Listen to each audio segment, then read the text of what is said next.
So, at the back of your mind, meron ka rin konting duda na yung jowa mo ngayon, yung dating jowa nung Ivy Tan na yun, hindi ba? Eh, syempre naman. Teka sis, sandali.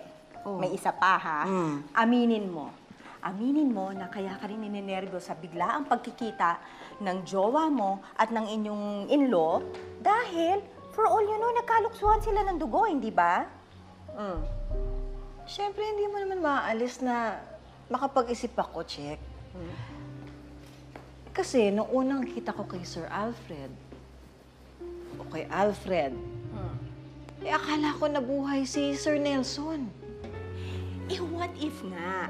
What if tung si Nelson at si Alfred mo ngayon is one and the same person?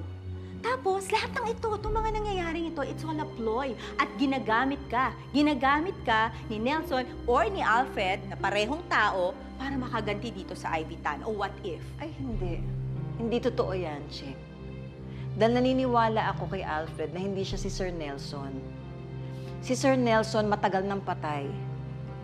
Kaya imposibleng mapangasawa ko siya. What if nga? Ikaw naman, grabe naman makapag-react. Ang daming explanation agad. What if nga eh? Ay, nako, Check. O sige, sabihin na natin, totoo yung haka-haka mo na yan. O, edi yumaman ako at nagantihan ko yung antipatikang kaaway ko. Todo-todo.